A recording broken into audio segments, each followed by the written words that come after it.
La mañana llegó como todas las demás en Santa Rosa. El sol pegaba duro desde las 7, convirtiendo el asfalto en una plancha que nadie quería pisar descalzo. Los perros callejeros buscaban sombra bajo los carros abandonados, y las pocas personas que salían a la calle lo hacían rápido, con la cabeza baja, sin saludar a nadie. Doña Socorro abrió la cortina metálica de su tiendita a las 8 en punto.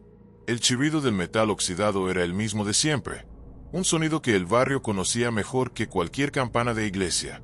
Dentro olía a detergente barato y a refresco tibio. Los estantes estaban medio vacíos, pero organizados con una precisión casi militar. Cada producto en su lugar exacto. Cada precio escrito a mano con marcador negro. Tenía 72 años, aunque su espalda seguía derecha como un palo de escoba. Las manos arrugadas pero firmes. El pelo recogido en un chongo apretado que no dejaba escapar ni un mechón rebelde. Vestía una blusa floreada descolorida y una falda de mezclilla que le llegaba hasta las rodillas. Sandalias de plástico que hacían ruido contra el piso de cemento cada vez que caminaba. Sacó la silla de plástico blanca, la misma que usaba desde hacía 15 años, y la colocó junto a la entrada. Desde ahí podía ver toda la cuadra. No era casualidad. Nunca lo era. El barrio despertaba lento, como si tuviera miedo de hacer ruido. Doña Carmela barría su banqueta 3 casas más abajo, moviendo la escoba sin levantar la vista. Don Héctor abría su taller mecánico con los hombros caídos, arrastrando los pies como si cada paso le costara trabajo. Nadie hablaba. Nadie se detenía. La gente de Santa Rosa había aprendido hacía mucho que la invisibilidad era una forma de supervivencia. Socorro sacó su rosario del bolsillo de la blusa y lo dejó caer sobre su regazo. Las cuentas estaban gastadas de tanto uso, pero brillaban bajo la luz de la mañana. No rezó, solo lo sostuvo entre los dedos, pasando cada cuenta con un ritmo constante, mecánico. Sus ojos no miraban el rosario, miraban la calle. A las 9:15, la primera moto apareció en la esquina. Era una itálica negra, destartalada, con el escape roto que hacía un ruido seco y desagradable. El conductor llevaba una gorra de los Dodgers y una playera sin mangas que dejaba ver tatuajes mal hechos en ambos brazos. No se detuvo frente a la tienda. Pasó despacio, muy despacio, con la cabeza girada hacia donde estaba Socorro. La miró directo a los ojos. Ella no apartó la mirada, no bajó la cabeza, no movió las manos del rosario. El joven de la moto aceleró y desapareció al final de la cuadra. 10 minutos después, otra moto. Esta vez eran 2. Pasaron igual de lento, con la misma mirada clavada en la tienda. Uno de ellos se escupió en el suelo antes de irse. Socorro no se movió. Los halcones estaban marcando territorio, confirmando presencia, avisando que alguien más vendría pronto. Ella lo sabía. A las 10:30, el barrio ya estaba vacío. Las calles parecían muertas. Ni un niño jugando, ni un vendedor ambulante. Solo el zumbido de las moscas y el ladrido lejano de un perro que nadie alimentaba. La gente sabía cuándo encerrarse, cuándo cerrar puertas, cuándo fingir que no existían. Socorro seguía en su silla, con el rosario entre las manos. No había vendido nada en toda la mañana. No le importaba. No estaba ahí para vender. El Chevy Avalanche llegó sin prisa, blanco, polarizado, con llantas nuevas que contrastaban con el polvo de las calles. Se estacionó en diagonal, bloqueando media calle. Nadie tocó el claxon. Nadie se quejó. Las puertas se abrieron casi al mismo tiempo. Bajaron 3 hombres. El primero era joven, no más de 25 años. Flaco, nervioso, con una pistola fajada en la cintura que se le marcaba bajo la playera polo azul. Caminaba como si quisiera demostrar algo, como si el miedo lo empujara hacia adelante en lugar de detenerlo. El segundo era más grande, cuarentón, con panza de cerveza y brazos gruesos. Llevaba una camisa de botones a medio abrir y botas vaqueras llenas de tierra. Tenía la cara de alguien que había visto demasiado y ya no sentía nada. Sus ojos eran 2 puntos muertos que se movían sin enfocar nada en particular. El tercero se quedó junto al carro, recargado en la puerta, fumando un cigarro. Era el más peligroso de los 3, no por su tamaño ni por su cara, sino porque no necesitaba moverse para imponer. Su sola presencia era suficiente. Los dos primeros caminaron hacia la tienda. El joven adelante, el cuarentón detrás, con las manos en los bolsillos. Socorro no se levantó. No dejó de pasar las cuentas del rosario entre los dedos. Cuando los hombres llegaron frente a ella, los miró con la misma expresión con la que miraba las nubes o las moscas. Sin interés, sin miedo. El joven se detuvo a 2 metros de distancia. Tenía las manos inquietas, jugando con las llaves del carro. Abrió la boca para hablar, pero no salió nada. Miró hacia atrás, buscando apoyo en el otro. El cuarentón dio un paso al frente. Se aclaró la garganta. Su voz era ronca, como si se la hubiera quemado con alcohol barato. «Buenos días, doña». Socorro asintió con la cabeza, pero no dijo nada. «Usted es la dueña de esta tienda». Otro asentimiento. El hombre miró hacia adentro, revisando los estantes vacíos, el piso limpio, la caja registradora antigua que parecía de otra época. «Está solita aquí, ¿verdad? No tiene familia que le ayude». «Oh sí». Socorro dejó de mover el rosario. Sus manos se quedaron quietas, sosteniendo las cuentas con firmeza. «Tengo lo que necesito». La voz de la mujer era firme. No tembló. No subió de tono. Era la voz de alguien que había vivido demasiado para tenerle miedo a 2 hombres armados. El joven se rió nervioso. El cuarentón no cambió la expresión. «Mire, doña, la cosa es sencilla. Este barrio está bajo protección. Nuestra protección. Y para que usted pueda seguir trabajando tranquila, sin broncas, necesita cooperar. Es poco. Nada que no pueda pagar». Socorro lo miró directo a los ojos. ¿Protección de qué? El silencio que siguió fue incómodo. El joven dejó de reírse. El cuarentón apretó la mandíbula. De lo que sea que pueda pasar si no coopera. La amenaza estaba ahí, clara como el sol del mediodía. Pero Socorro no reaccionó. No palideció. No tragó saliva. Solo volvió a pasar las cuentas del rosario entre los dedos, una por una, con el mismo ritmo de antes. «No tengo dinero». «Todos tienen algo, doña. No me diga que vende todo esto y no le queda nada». «Vendo poco. Me alcanza para comer. Nada más». El cuarentón dio otro paso. Ahora estaba a menos de 1 metro. Socorro podía oler su sudor mezclado con colonia barata. Podía ver la cicatriz que le cruzaba el cuello, vieja y mal curada. Entonces va a tener que conseguir de dónde. Porque si no, esta tiendita no va a durar mucho. ¿Me entiende? Socorro asintió despacio. «Entiendo. Bien. Nos vemos en 3 días. Y más le vale tener algo, porque si no, las cosas se van a poner feas». El joven ya estaba retrocediendo hacia el carro, ansioso por irse.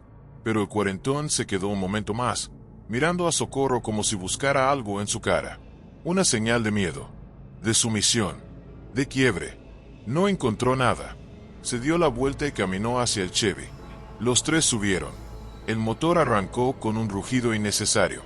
Las llantas levantaron polvo al arrancar. En segundos, el carro había desaparecido al final de la calle. Socorro no se movió.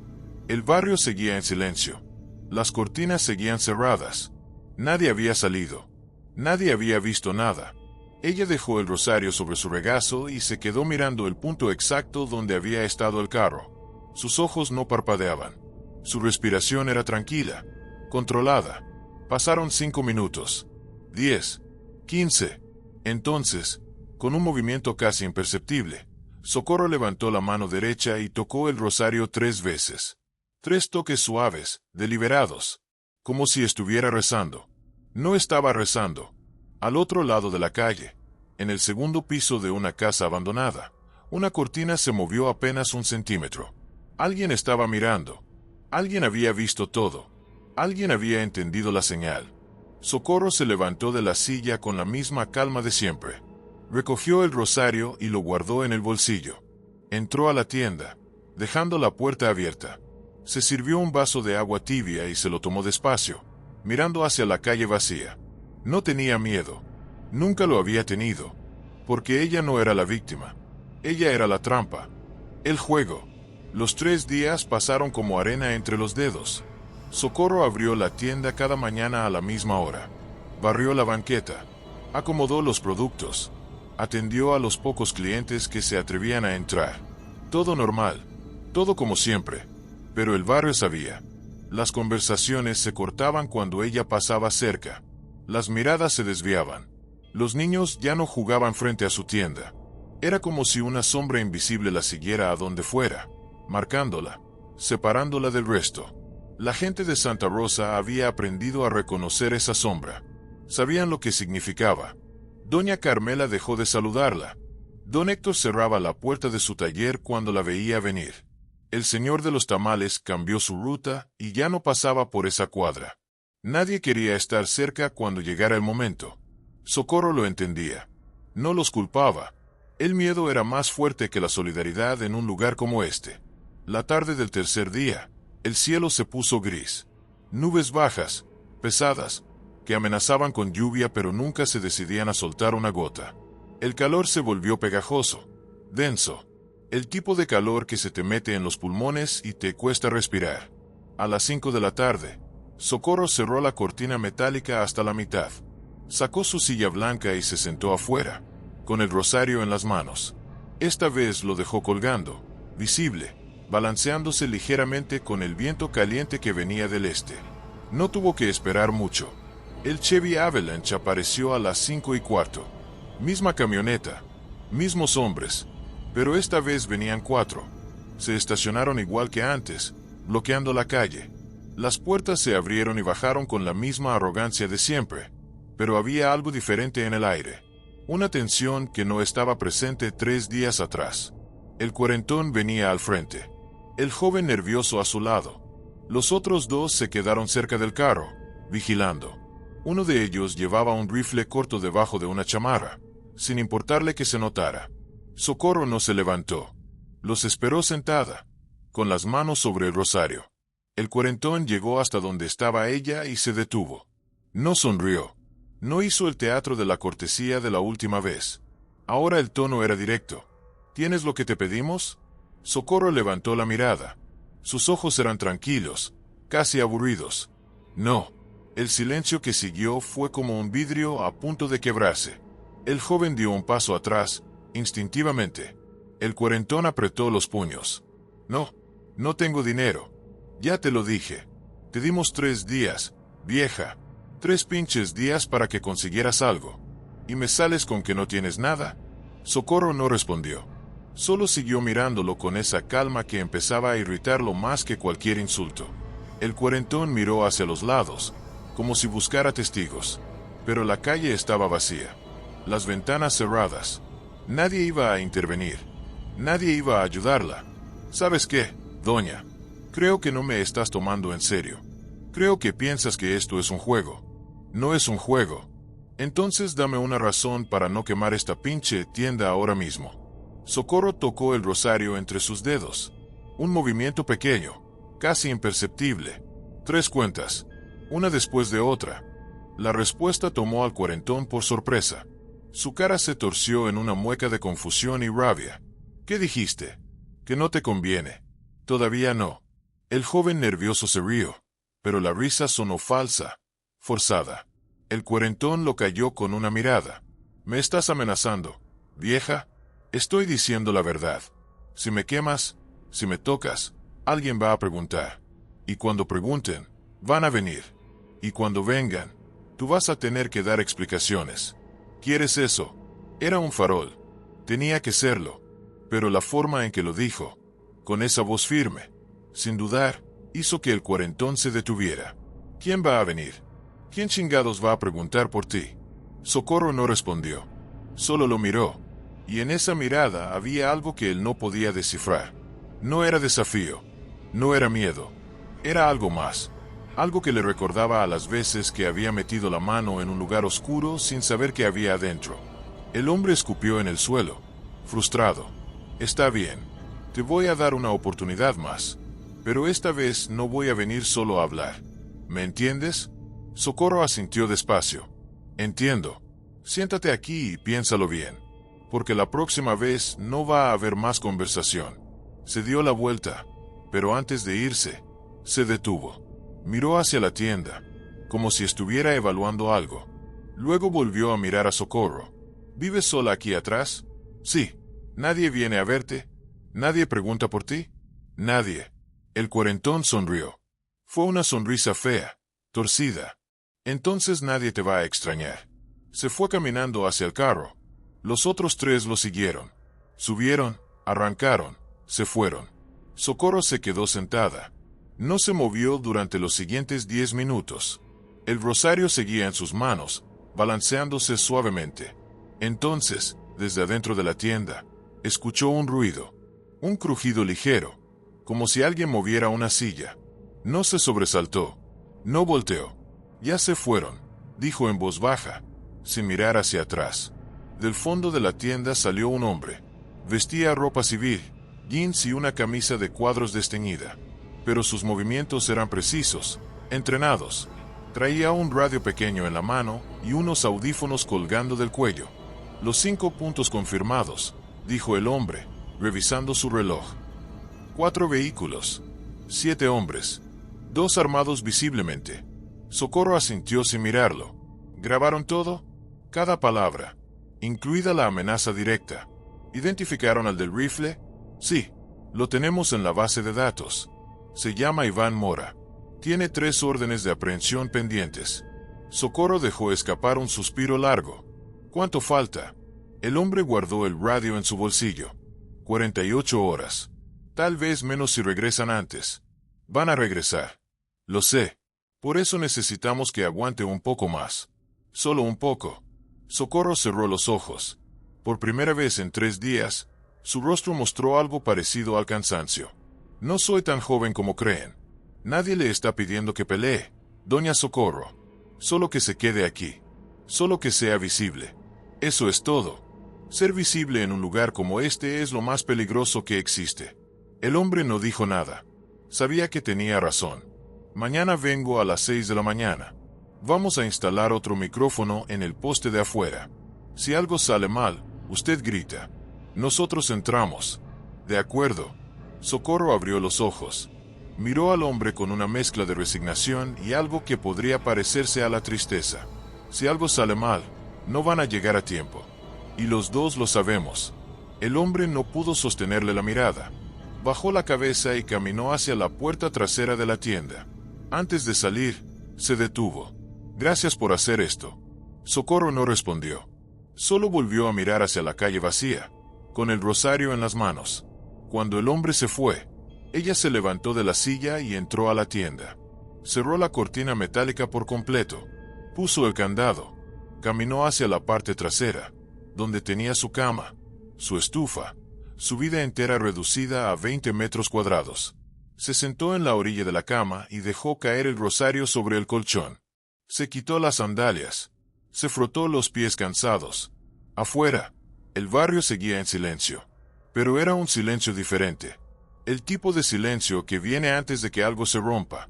Socorro lo sabía. Lo había sentido antes, muchos años atrás, en otro lugar, en otra vida. Se acostó sin apagar la luz. Cerró los ojos, pero no durmió, porque sabía que mañana sería peor. El cuarto día amaneció diferente. El cielo estaba limpio, sin nubes. El sol salió con fuerza desde temprano, pero el calor no era lo único que se sentía en el aire. Había algo más. Una electricidad invisible que hacía que los perros ladraran sin razón y que los pájaros volaran en círculos sin posarse. Socorro abrió la tienda a las 8. Sacó su silla. Se sentó con el rosario en las manos. Pero esta vez no estaba sola. En la casa abandonada frente a la tienda, en el segundo piso, había movimiento. Sombras que se desplazaban detrás de las cortinas rotas. En la esquina, un carro Nissan gris llevaba 3 horas estacionado con 2 hombres adentro que fingían dormir. 2 calles más allá, una camioneta de reparto de refrescos que nunca entregaba nada. Socorro podía sentirlos. No necesitaba verlos. Sabía que estaban ahí. El barrio también lo sabía. Esta vez nadie salió. Ni siquiera doña Carmela a barrer su banqueta. Las calles estaban completamente vacías. Como si alguien hubiera dado una orden silenciosa y todos la hubieran obedecido al mismo tiempo. A las 10 de la mañana, el Chevy Avalanche apareció en la esquina. Venía despacio, casi arrastrándose, como un depredador que sabe que su presa no tiene a dónde correr. Esta vez bajaron 6 hombres. El cuarentón, el joven nervioso, Otros 4 que Socorro no había visto antes. Todos armados. Ya no se molestaban en esconder las pistolas. Uno de ellos traía un galón de gasolina en la mano. Socorro no se levantó de la silla. No soltó el rosario. El cuarentón caminó hasta quedar frente a ella. Ya no había teatro. Ya no había preguntas. Su cara era la de alguien que había tomado una decisión y no iba a cambiar de opinión. Te di una oportunidad. Te di tiempo. Ahora se acabó. Socorro lo miró a los ojos. Su voz salió tranquila, casi cansada. Lo sé. ¿Tienes algo que decir? Ella negó con la cabeza. No. El hombre hizo una señal con la mano. 2 de los sicarios entraron a la tienda. Se escuchó el ruido de cosas cayendo. Estantes siendo volteados, vidrios rompiéndose. Socorro no volteó. Siguió mirando al cuarentón. «Pudiste evitar esto», dijo él. «Todo esto es tu culpa. Tal vez». El hombre con el galón de gasolina se acercó a la entrada de la tienda. Destapó el contenedor. El olor a combustible se esparció por el aire caliente. Socorro pudo verlo desde donde estaba sentada. Vio cómo empezaba a rociar el interior. Vio cómo la gasolina manchaba el piso, los estantes, las paredes. Entonces pasó algo que el cuarentón no esperaba. Socorro sonrió. No fue una sonrisa grande, apenas una curva pequeña en las comisuras de los labios. Pero estaba ahí, y era real. El cuarentón frunció el ceño. «¿De qué te ríes, vieja?» Socorro no respondió. Solo cerró los ojos y dejó caer el rosario al suelo. Fue la señal. Todo pasó en menos de 30 segundos. El Nissan gris arrancó con violencia. La camioneta de refrescos dio vuelta en la esquina con las llantas chillando. De la casa abandonada salieron 4 hombres vestidos de negro, con chalecos tácticos y rifles de asalto. De las azoteas aparecieron otros 3, con miras telescópicas apuntando hacia abajo. «Al suelo. Al suelo. Tírense al suelo». Las voces venían de todas partes. Los militares rodearon el Chevy en segundos. Los sicarios intentaron reaccionar, pero ya era tarde. Uno de ellos alcanzó a sacar su pistola. Un disparo seco lo hizo soltar el arma y caer de rodillas, agarrándose la mano. El cuarentón miró a Socorro con los ojos abiertos, incrédulo. No entendía. No podía entender. ¿Qué hiciste? Socorro abrió los ojos. Ya no había cansancio en ellos. Solo algo parecido a la tristeza. Lo que tenía que hacer. Los militares lo tiraron al suelo. Le pusieron las rodillas en la espalda. Le amarraron las manos con bridas de plástico. A su alrededor, los otros sicarios estaban en la misma posición. Todos boca abajo. Todos esposados. Todos gritando, insultando, amenazando. Socorro se levantó de la silla despacio. Sus piernas temblaban un poco, pero se sostuvo. Caminó hacia adentro de la tienda, esquivando a los militares que entraban y salían documentando todo. Un oficial se le acercó. Era el mismo hombre que había estado escondido en su tienda 3 días atrás. «¿Está bien, doña Socorro?» Ella asintió sin mirarlo. «Quiero que se vayan ya. Todos. Necesitamos que declare. Es protocolo. No voy a declarar nada. Hice lo que me pidieron. Ahora quiero que se vayan». El oficial la miró con algo parecido a la culpa. «Vamos a tener que reubicarla. No puede quedarse aquí después de esto». Socorro se detuvo. Volteó a mirarlo. Sus ojos estaban húmedos, pero no lloró. «Este es mi hogar. He vivido aquí 40 años. ¿A dónde voy a ir? A un lugar seguro, donde ellos no puedan encontrarla. No existe ese lugar. Y los dos lo sabemos». El oficial no supo qué responder. Solo bajó la mirada. Afuera, los militares estaban subiendo a los sicarios a las camionetas. El cuarentón seguía mirando hacia la tienda, buscando a Socorro con los ojos. Cuando la vio en la entrada, gritó: «Te van a matar, vieja. Te van a encontrar y te van a matar. Esto no se acaba aquí». Los militares lo callaron de un golpe en las costillas. Lo metieron a la fuerza en la camioneta. Las puertas se cerraron. Los motores arrancaron. En menos de 5 minutos, todos se habían ido. El barrio volvió al silencio. Socorro se quedó parada en la entrada de su tienda. El olor a gasolina todavía estaba en el aire. El piso seguía mojado. Los estantes seguían volteados. Poco a poco, las puertas del barrio empezaron a abrirse. Doña Carmela salió de su casa. Don Héctor desde su taller. Otros vecinos aparecieron en las ventanas, mirando desde lejos. Nadie se acercó. Nadie le habló. Socorro entendió. Ya no era uno de ellos. Ahora era otra cosa. Algo peligroso. Algo marcado. Recogió la silla de plástico blanca y la metió a la tienda. Cerró la cortina metálica hasta la mitad. Agarró una escoba y empezó a barrer los vidrios rotos, la gasolina derramada, los restos de su vida organizada. Barría despacio, sin prisa, con movimientos mecánicos. 3 semanas después, la tienda seguía abierta. Socorro seguía sentándose afuera con su silla blanca. Seguía atendiendo a los pocos clientes que se atrevían a entrar. Pero algo había cambiado. En las paredes de las casas vecinas habían aparecido grafitis nuevos. Mensajes cortos, amenazantes, escritos con spray negro en medio de la noche. Soplona. Traidora. Te vamos a encontrar. Socorro los veía cada mañana cuando abría la tienda. No los borraba. No los reportaba. Solo los miraba y seguía con su rutina. Una tarde, mientras barría la banqueta, vio una moto detenerse en la esquina. El conductor la miró fijamente durante varios segundos. Luego arrancó y se fue. Al día siguiente, otra moto. Mismo ritual. Misma mirada. Socorro sabía lo que significaba. Los estaban enviando de regreso. Uno por uno. Célula nueva. Caras diferentes.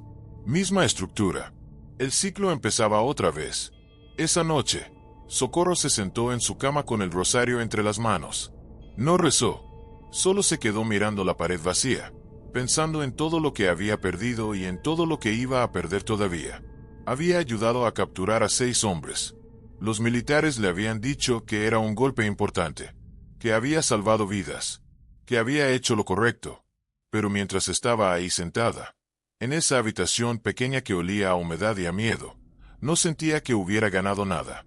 Afuera, el barrio dormía. Las calles estaban vacías. Los perros ladraban a las sombras.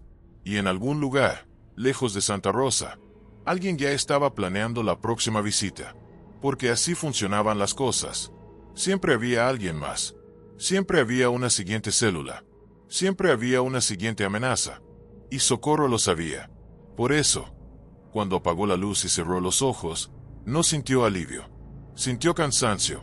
El tipo de cansancio que no se quita con dormir. El tipo de cansancio que se queda en los huesos y ya nunca se va. Pero al día siguiente, a las 8 en punto, abrió la cortina metálica otra vez. Sacó su silla. Se sentó. Y esperó. Porque eso era lo único que podía hacer. Esperar. Fin.